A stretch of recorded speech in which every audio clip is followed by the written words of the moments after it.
En nuestro tercer ejercicio nos pide obtener la sumatoria de todos los elementos ubicados en posiciones impares de un vector.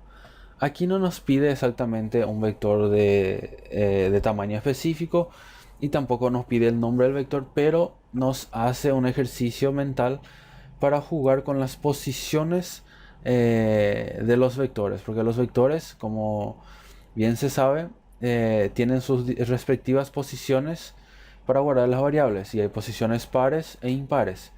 Y este nos pide para que se haga la sumatoria de todos los elementos que estén ubicados en las posiciones impares de un vector.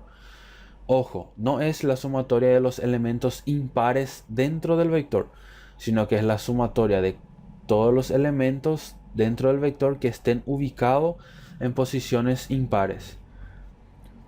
Para eso entonces voy a crear un vector y le voy a poner un nombre aleatorio que va a ser k, y le voy a poner un tamaño específico de, puede ser 10. Como no me pide el ejercicio, no me da un nombre específico ni un tamaño específico, le hago un vector k de tamaño 10. Voy a hacer una variable para cargar y necesito mi variable contador. ¿Qué más necesito aquí también? Necesito una variable s, que va a ser la variable encargada de guardar la sumatoria de todos los elementos ubicados en las posiciones impares. Antes de cualquier cosa necesito cargar el vector, entonces voy a llamarle mientras c sea menor o igual a 10, tengo que leer a,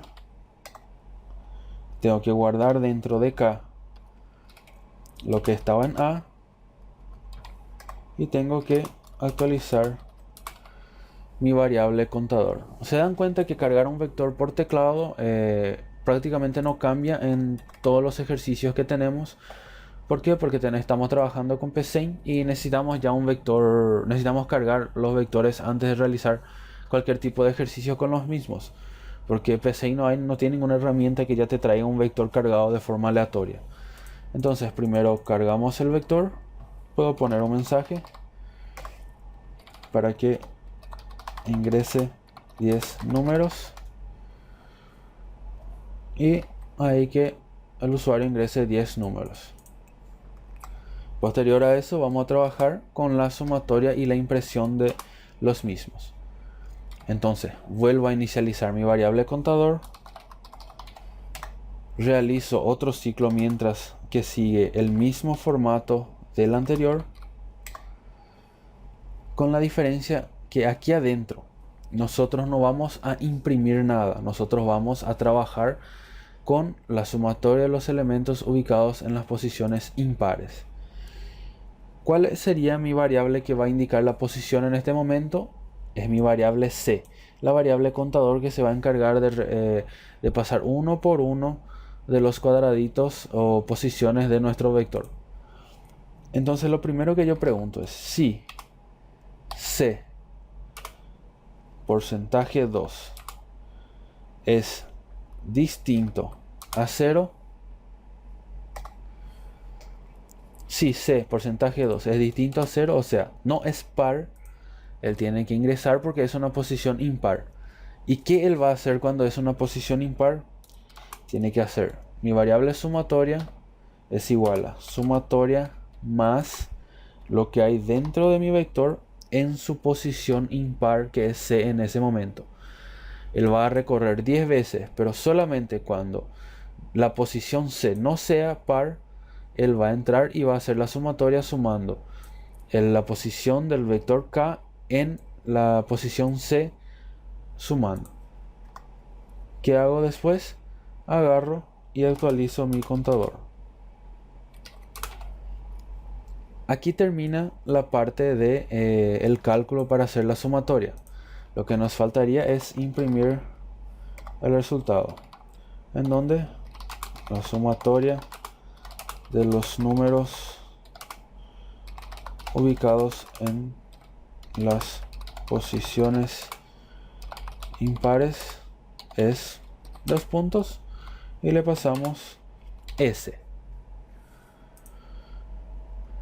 Voy a ejecutar. Disculpe. Aquí está. Ejecuto de 0. Me pide para que yo ingrese 10 números.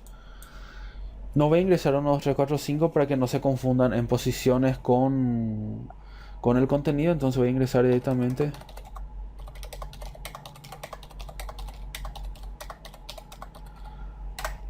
Ok.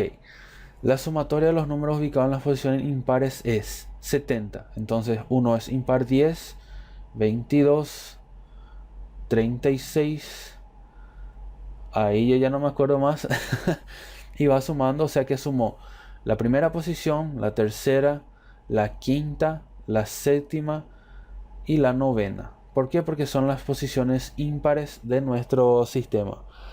Si nosotros hubiéramos, o sea, si el ejercicio hubiera pedido las posiciones pares, nosotros íbamos a cambiar esta validación y él me iba a sumar el 11 con el 13, que sería la segunda posición, la cuarta posición, la quinta, la sexta posición, la octava y la décima posición, que son las posiciones pares. Entonces es distinto la posición con el contenido. En este caso, por ejemplo, aquí es la posición 1, la posición 3 es un número positivo, es un número par. ¿Y qué pasa? El número es par, pero la posición es impar. Entonces, por ese motivo, de la misma manera, él sumó. Entonces, son diferentes las posiciones con lo que serían los contenidos de los vectores.